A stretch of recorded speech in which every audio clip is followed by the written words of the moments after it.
All right, guys, welcome to Grue, and thank you so much for being my guest. I appreciate your time. Thanks, Thank you for having Rocco. us. Appreciate it. Yeah, definitely. So the first question is actually for Rob. Like, what inspired you to want to write and make the film? I had just come off of doing a horror movie of three people stuck on a boat trying to eat each other, and it That's then always COVID. fun. Yeah, exactly. And then COVID hit, and I couldn't figure out what to do next. And I got pitched a producer who was the real life Simon, who went on a crazy weekend trip, trying to just get out from under his strict religious family. I didn't think I was the right person to do it, so I tried to talk myself out of a job for a while until I started thinking more about my own upbringing. I have my own Catholic guilt growing up in a Catholic household that then went Hmm. to public high school myself, and just the complete change in how that kind of like my entire worldview kind of shifted. Um, and it just felt like the right thing to do at the time. I was dealing with a father going through a cancer diagnosis at the time. We were talking a lot about regrets, and I remember him being like, "What are you scared of doing your version of a Stand By Me and Dazed or Confused for?" And he kind of just convinced me to. I had a lot to say in the genre. I love John Hughes. I grew up that being babysat by his movies, and I kind of used that as motivation to kind of push forward and do the movie. And as soon as I figured out that I had a bit of me in Simon and how I always wanted my life to be more like the movies, that kind of opened it up for me. And I kind of figured that cracked the code after that, and it kind of just wrote itself after that. All right. Yeah, I mean, I definitely know that I grew up ish Italian Catholic, Catholic, and so I definitely know about that guilt and all that the Catholic guilt that they call it. Yeah, absolutely. Same here. Yeah, Roman Catholic. My grandmother's from Treviso. Okay, yes, okay. And Max, like a lot of a lot of people like when they watch this film, they can definitely know what Simon is going through, like the whole thing, living a double life, and like sh- he has to live with his mom and dad, and they're very strict with him growing up as a Mormon, but then he also has his like fun time with his friends and plans a long weekend trip, and he loves rock, and I know you're in a band too, so that's definitely awesome. And how did you get into like the the mind frame to actually play a character like Simon? Yeah, sure. I think off rip, you take the character description of Simon, and it's, uh, the first thing that jumps out at you is kid from a Mormon household trying to break free in upstate New York. And like off first glance, I think most people would say, well, I couldn't relate to that at all. But you boil it down to what the story is at its core, and you could almost take Simon and put him anywhere in any shoes throughout time, any time period. And it's such a human story. It's a coming of age story at its purest, where it's this kid who is in some way or another confined by his upbringing and the guilt, not in a malicious way, but in a way that he's been taught his whole life that to be a good person, you have to like this and do this and watch this and operate in this way. And um, something stirring within him is telling him in order to find happiness and be the person that he wants to be and be the person that he can respect and feel self-esteem in. Um, it's something so against that upbringing. And it's such a internally dissonant battle that he fights, and ultimately it takes him on this epic adventure across borders and to towns and to record stores and to back alleys of convenience stores and getting mugged and stealing money from a church. But so that's all, I guess unrelatable um, off first glance. But at the end of the day, it's about a kid coming to terms with the confines that he's been born into and learning how to break free from that in a way that he feels good about. and feels like he can still respect himself afterwards. So I guess that's where I came into it from upon further analysis of the character. Nice. And like you're in a band too, right? So like Yeah. the whole thing with like because the film has like a lot of like rock music in it, and you Right. probably felt like right at home with all that like Totally. rock music. Totally. I am a kid of the 21st century, but my music taste reflects otherwise. Very big fan of The Cure. Nice, nice. And Jeremy, like what did you love about Chris and being part of this like awesome group of friends? Yeah, this was a very similar feel to things that I've done in the past, like the coming of Yeah. age. This is a very true coming of age. It's got a beautiful ensemble, and so this is very similar. But Chris is something I've never played before. Kind of the alcoholic friend that you always want to be around, but never want your parents to be around when he is. So yeah, it's a very interesting character, and it was a lot of fun. Uh, I definitely had to throw up a lot more than I thought I was going to have to, so that was a lot of fun and something new. But yeah, it was incredible and it's a really in-depth character that you don't think is going to be in depth whenever you first start the movie, and you start to see a lot of his layers. And although he's the alcoholic on the surface, there's a lot of depth to him, and he has a lot of life experience that people just don't know about. And he's kind of like the wise old sage of the group, and you really get to know him and kind of see like his. He's got a really nice arc, and so that was a really beautiful story to tell. Yeah, definitely. It's funny you said like how you always play someone in like a friend group because like one of my favorite horror movies is Stephen King's It, and Thank you. it definitely has like that like thing to it. Yeah, absolutely.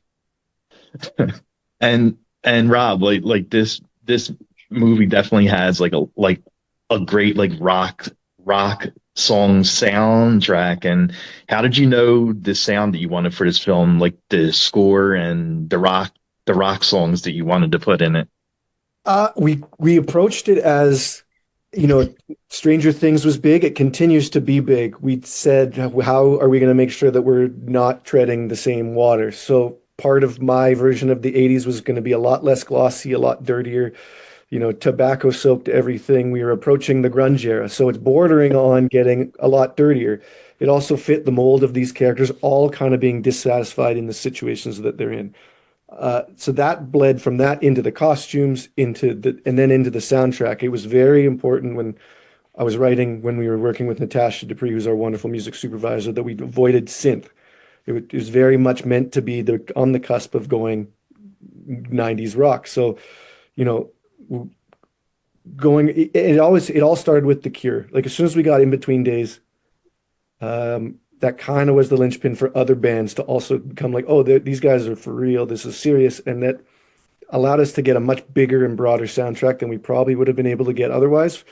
So shout out to Robert Smith for doing us a solid there. But yeah, it was always the intention to make sure that it just didn't have that John Carpenter 80s throwback sound that we all know and feel, and to try to just do it a little more what felt period appropriate. Definitely, yes. I mean, it has been done like over and over, like the Halloween type movies, you know? Absolutely. And yeah, shout out to our composer, Michelle Ossis and Terry Ben, they got the memo too. So when they heard all this music that we had cleared, it was their job to just pepper in a score that also wasn't going to sound drastically different from that. So they got the memo too. We told them to focus more on piano and electric guitar than using synthesizers. So Yeah, everyone knew that the assignment, it seemed like. nice. Yeah. And Max and Jeremy, like, is there a certain scene that you both had the most fun shooting? Oh yeah, there's a few. Um, yeah, we had quite a few really fun scenes. A lot of scenes where we couldn't control laughter, which caused quite a few extra takes. I think the one of my favorite scenes to film was either the scene outside where we're talking with Misty and the girls outside there. I mean, it was so windy on that day. I think we ADR'd pretty much all The of whole that, scene. the whole thing. Yeah. Um, and I told my mom that she's like, it doesn't look like ADR. I'm like, yeah, they did a great job. But they did a really great job with that. But I love that scene, and I also love the scene with Missy playing the mandolin. That a lot of time went into that to making it seem believable that this kid is just talented at mandolin, but still keeping it sweet and innocent and not professional. And Katie's such a great scene partner to work off of with that type of stuff. I think she really nailed the just being in such a whole different world than I was. And it just made me feel like such a kid. No. And it was really, really fun to film that stuff. Well, yeah, like Max said, it's we had a lot of fun scenes, and it's really hard not to have fun when you have such an amazing ensemble. And like you said, lots of laughs and messed up takes. But that's the fun of it, and that's what made it so great. Um, yeah, I mean, anything with the kids was absolutely incredible, and I think my favorite scene, like I was saying, Chris has a lot of layers, and I think the scene where you first kind of see that and understand that Chris is more than face value is with him and Ben, and there's a scene where I kind of catch him doing something that he didn't want me to see necessarily, and I won't give that away yet. But I get to show off a really cool cigarette trick, and that's obviously cool too. But no, it's a beautiful, heartfelt scene where you see that Chris is just not. He's the wise old sage of the group, and he has life experience and lessons for the boys. But really, he just kind of sits back and takes in information and only gives it when necessary. And this was one of those situations where it was necessary. And it's a beautiful scene. I can't wait for that to be seen. No pun intended. And but yeah, it's hard not to have fun when you're smoking fake cigarettes and drinking fake alcohol the whole entire time with a bunch of friends. So it was great. Right? And next question is for all three of you. Like, what did you guys love about like filming and being in Canada? And was it like cold when you were filming? When did we start? We started in It was, May. yeah, It was like yeah, it was right beginning of after. June. Yeah, I think it Yeah. was beginning of June. It was right after I graduated high school. Yeah, so it was beginning of June in Calgary, Alberta, which just so Oh, happens is still freezing cold at night. So the exterior of the derelict motel, I think, was like on the verge of snowing that night, still in June, so at 3 a.m. So that was not pleasant. But no. I've done all of my projects pretty well in Calgary. They've got terrific crews that have been very well trained on some of the biggest shows you've ever seen, like Last of Us, Hell on Wheels, all this other stuff, and Fargo. Uh, but they're still very much on board to try the crazy indies. Mhm. And so I feel very safe every time I go to that city with the cast and crews there that they were allowed to try stuff and not worry too much about the results. On set's meant to be discovery to a certain extent while still managing the money, but there has to be some play. Otherwise, what's the point, in my opinion?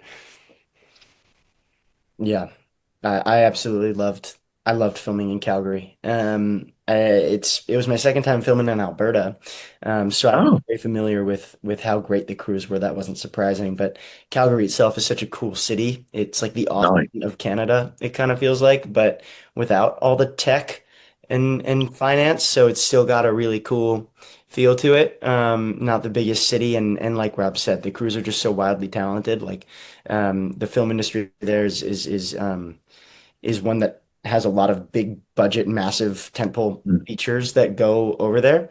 But yeah, everyone is still so down to earth. It's really at the end of the day a bunch of cowboys who are willing to make some really cool art. So loved it.